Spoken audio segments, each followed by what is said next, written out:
Karena sekali saya mengatakan saya mencintaimu, maka pantang bagi saya untuk menariknya kembali. Bahkan andai ada pilihan bagiku, mungkin saya juga ingin memilikimu selamanya. Tapi itu tentu tidak mungkin, Kak. Ya memang, untuk sekarang hal itu tidak mungkin terjadi. Tapi di kemudian hari, who knows, deh. Kita hanya bisa merencanakan, namun takdirlah yang menentukannya. Ya udah, kamu ini kapan pulangnya kalau masih ajakin kakak ngobrol melulu? Gak baik lo berlama-lama di sini. Andai ada orang yang melihat, pasti pikiran mereka bakal kemana-mana. Ya udah deh, sekali lagi ku sentuh kepalanya singkat. Ku usap kembali dengan amat sangat lembut. Sita suka dengan perlakuan kakak sejak tadi. Itulah yang membuat Sita juga. Aku tersenyum. Wanita itu bahkan sampai terpejam usapan tanganku di kepalanya. Udah ya, sudah waktunya kita berpisah sekarang. Jangan lagi ada obrolan. Bisa-bisa ngobrolnya bakal sampai pagi nih. Aku mengingatkan setelah beberapa jenak.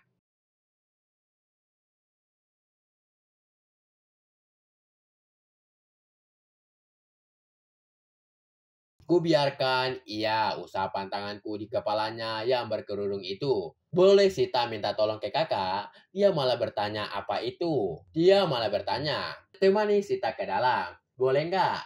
Waduh, kamu ini. Kan tadi kita sudah sepakat. Gimana kalau tetangga ada yang lihat? Pulang selarut ini bersama pria lain. Dek,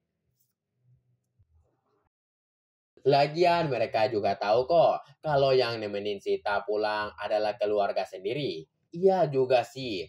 Terus tanyanya, ya udah, yuk. Tanpa basa-basi lagi, aku lantas mematikan mesin mobil dan mulai membuka pintu mobil. Sita tampak tersenyum sesaat sembari menatapku. Ayo, wanita itu pun keluar dari mobil dan aku menyusulnya. Karena posisi bangunan kosan mereka di dalam sana, alhasil jalan kecil menuju ke sana agak gelap. Aku menyempatkan mengambil ponselku untuk menyalakan lampunya buat penerangan. Kini, kami berjalan bersisian menuju ke dalam. Setibanya di dalam, aku melihat semua pintu kamar telah tertutup. Ada juga beberapa kamar lampu dalamnya sudah padam. Udah sampai. Gumamku pelan, takut ada tetangga yang mendengar saat kami. Ini sudah berdiri di depan pintu kamar kosan Sita. Iya kak, sosok berkerudung ini langsung berbalik ke depan sembari tangannya mulai memegang handle pintu. Serta tangan satunya mulai memasukkan kuncinya. Posisinya tentu saja membelakangiku. Karena aku berdiri di belakangnya, tapi agak menyerong. Kunci pintu telah terputar. Artinya pintu ini tidak terkunci lagi. Namun, entah mengapa wanita itu masih terdiam. Sejurus kemudian, kepalanya saja yang menoleh ke samping, ke arahku. Gini.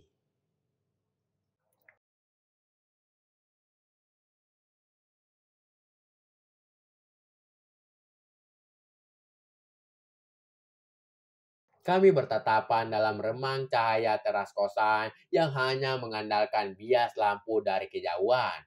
Tangannya masih menggenggam handle pintu, sementara matanya masih lekat menatapku. Jika menuruti kata hatiku, ingin rasanya aku memanfaatkan kesempatan ini. Jika aku, toh, tak akan ada yang melihat, tapi aku menahan diri.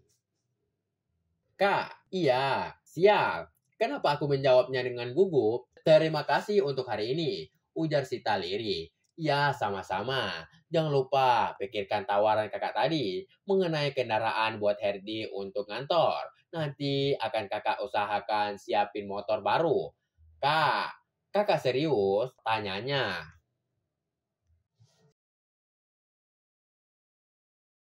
Setiap apa yang saya katakan, pantang bagi Dendi untuk menariknya lagi. Mata indah itu menatapku seakan tak percaya dengan ucapanku barusan. Saya serius, deh. Makanya dipikirkan lagi. Sita menarik nafas dalam-dalam. Terima kasih banyak ya kak. Kakak emang terbaik. Kakak. Gak tahu lagi. Bagaimana cara Sita buat membalas kebaikan kakak ini? Balaslah dengan aku mengecilkan suaraku kemudian. Teruslah mencintai saya. Sita tersenyum, lalu lantas mengangguk untuk menjawabnya.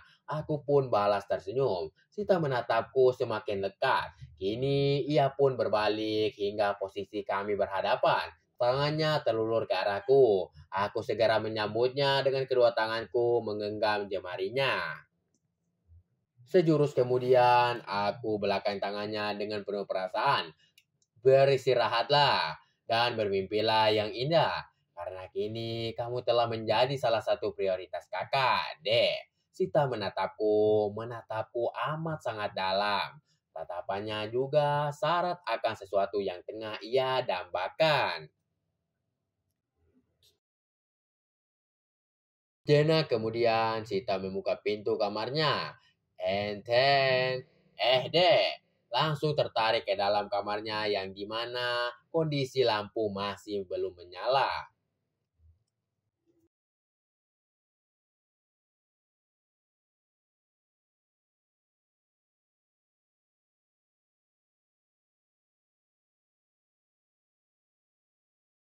Aku yang separuh terkejut hanya mampu menurut ketika Sita benar-benar menarikku, membawaku serta masuk hingga melewati pintu kamar yang tengah terbuka.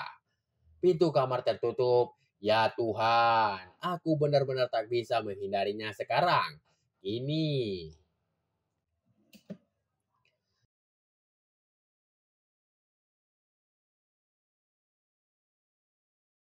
Saat ini kami berdua berdiri berhadapan dalam keadaan yang benar-benar gelap gulita. Tangan kami masih saling menggenggam, sementara tatapan mata kami bertaut dalam jarak yang tak lebih dari 20 senti. Kak, kata Sita lirih. Tangannya memegang tanganku penuh perasaan. Aku menatap Sita lekat, membalas tatapannya yang tak kalah lekatnya padaku. Tanganku bergerak memegang pipinya, meraih untuk mendekatkan wajahku padanya. Wajah Sita pun sekilas bergerak, menyesuaikan gerakan kepalaku.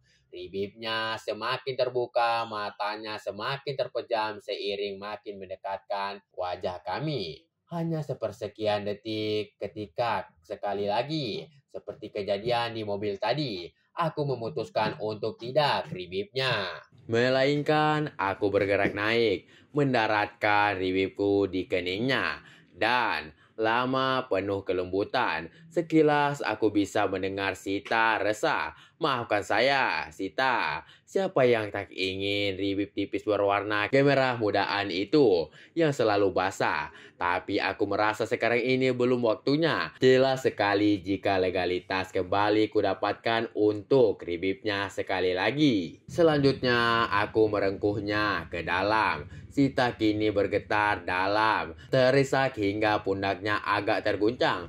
Apa yang sudah kakak perbuat pada Sita? Isaknya lirih, pelan sekali suaranya. Aku tak jawab.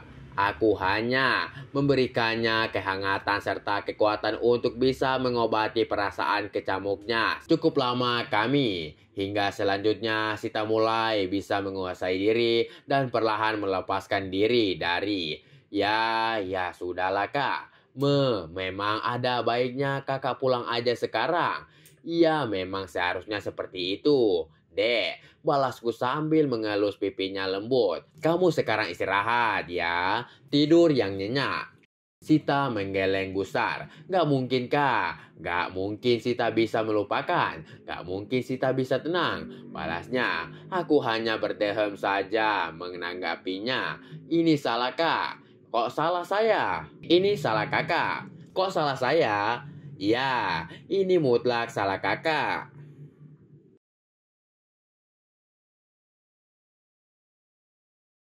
Emang kakak ngapain? Kakak kan gak ngapa-ngapain kamu. Kak Dendi jahat, ujarnya cemberut. Tatapan matanya kalau bisa diartikan adalah tatapan mata sang betina yang tengah terbakar.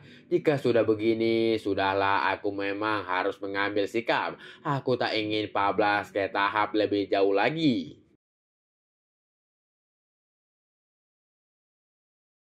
Aku melepaskan usapanku pada pipinya. Memang kedua pundaknya menatap ke dalam matanya yang masih menatapku dengan penuh gejolak tertahan sekali lagi.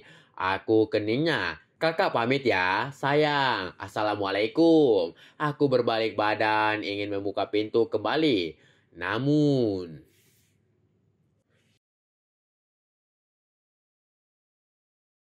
Sekali lagi namun, Sita, apa yang kau laku? Si wanita itu langsung menarik merapat ke dinding. Kemudian, tanpa ngomong apa-apa, ia langsung menempelkan ribibnya ke ribibku.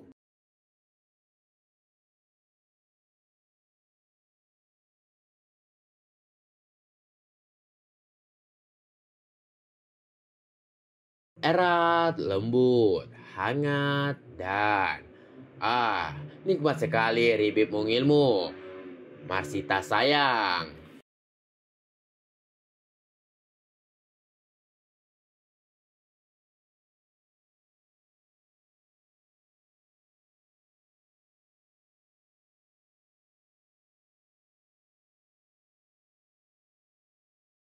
Oke guys, jangan lupa like and subscribe channel kami, biar tidak ketinggalan update video-video berikutnya. Jika ada kekurangan, saya minta maaf. Dan jika ada kelebihan, tidak usah dikembalikan karena saya orang yang ikhlas. Terima kasih.